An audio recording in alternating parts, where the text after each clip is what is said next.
नमस्कार दोस्तों, मैं अंकुर उपाध्याय स्वागत करता हूं आप सभी का आपके अपने YouTube channel share market analysis में। दोस्तों, बात करेंगे वेदांता के स्टॉक के बारे में। कल के सेशन में इस स्टॉक में एक हैवी क्रैश देखा है आपने, काफी बड़ी गिरावट थी। हालांकि मेटल स्टॉक्स में ऐसा कुछ भी नहीं हुआ था, लेकिन फिर भी ये स्टॉक्स काफी बुरी तरीके से गिरता हुआ दिखा आप सभी को। अब सवाल ये उठता है कि इस गिरावट के बाद क्या आपको यहाँ खरीदारी करनी चाहिए या फिर इस स्टॉक से दूर रहना चाहिए। तो चलिए इसी के बारे में बात करूंगा आप सभी के साथ। हालांकि मैं अपना व्यू शेयर कर दूं, इस स्टॉक को लेकर अराउंड 260 रुपीज से मैं काफी बुलिश रहा हूं। 300 के अराउंड मैंने प्रॉफिट भी बुक करने को कहा आपसे, और 2 बार हमने इस रेंज को प्ले करा है स्टॉक में। अभी ये स्टॉक 300 के ऊपर लेवल के जब ब्रेकआउट देता हुआ दिखा आपको, तभी हमने 320 तक बोला था आपसे। एग्जैक्टली 325 के लेवल से नीचे आया ये स्टॉक। 306 के लेवल्स पे स्टॉक कल के सेशन में क्लोजिंग देता हुआ दिखा है, लगभग 5% गिरकर बंद हुआ है। अब क्या करें इसके बारे में बात करते हैं। कल का सेशन में जो हुआ हाल, वहां पे 3.8 करोड़ शेयर्स ट्रेड हुए हैं और एवरेज वॉल्यूम 1.3 करोड़ शेयर्स का है। और मैं आपको फ्राइडे जब तेजी बनी थी और वहां स्टॉक में अराउंड 5 करोड़ शेयर्स ट्रेड हुए थे, तो वॉल्यूम्स के साथ कहीं ना कहीं तगड़ा ब्रेकआउट हुआ था। मुझे लगता है ये जो कल गिरावट हुई है वो आपके लिए मौका है दोबारा से खरीदारी करने का। मैं आपको बता दूं, 5 दिन का एवरेज इस स्टॉक का 2.5 करोड़ शेयर्स का है। कल 4 करोड़ ऑलमोस्ट कह सकते हैं हम, 23% की डिलीवरी परसेंटेज है। कल के सेशन को देखा जाए तो कल उतनी खास डिलीवरी नहीं मिली है, बट फिर भी मैं इस स्टॉक को लेकर बुलिश हूं। अब मैं आता हूं चार्ट पे डायरेक्ट, बिना किसी देरी के। मैं आपको बताऊं, इस स्टॉक का आप चार्ट अगर खोलोगे 3 महीने 6 महीने का, तो आपको दिखेगा कंटिन्यू हायर हाइज लग रहे हैं इस स्टॉक में। जिसके पास पोजीशन है और जो फ्रेश एंट्री लेना चाहता है, उनके लिए केवल एक छोटा सा एसएल दूंगा, वो एसएल होल्ड करें और कहीं ना कहीं अपने स्टॉक को बने रहें।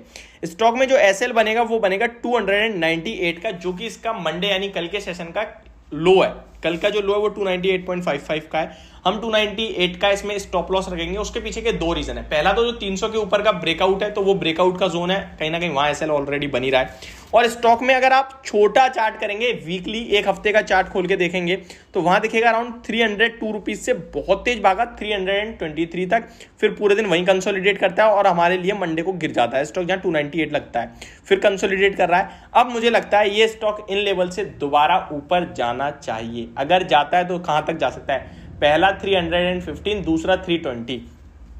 गाइज, ये तो हो गई बिल्कुल शॉर्ट टर्म की बात। अब आते हैं थोड़े बड़े चार्ट पे।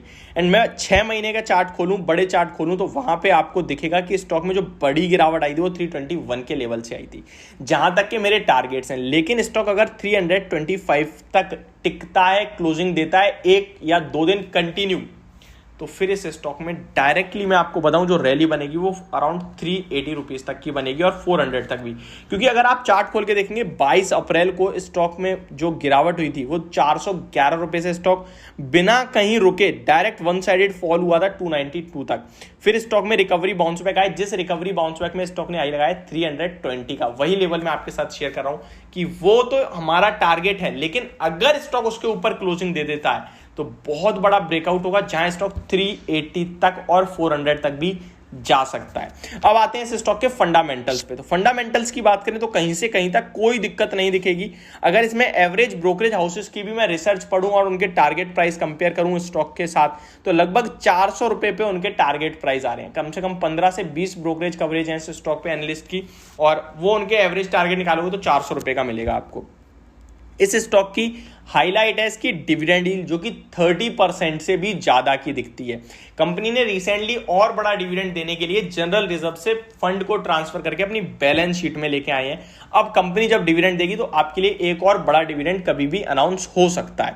कंपनी का रिटर्न ऑन इक्विटी 30 का है, रिटर्न ऑन कैपिटल 32.2 का है, मार्केट कैप 1,13,000 करोड़ का है, 52 वीक हाई 441 का है, 52 वीक लो 206 का है, बुक वैल्यू पर शेयर 146 रुपीज की है, स्टॉक का प्राइस टू अर्निंग 7 का है। तो कोई इशू या कोई दिक्कत वाली बात है नहीं। अच्छी चीजों की बात करें तो stock is providing a good dividend yield, company is expected to good, ये तो हो गया, छोड़ देते हैं इसे। Company has delivered good profit growth of 28.8% CAGR over last 5 year. Company has a good return on equity track record, 3 साल की बात करें तो 25% से ज्यादा का ही है।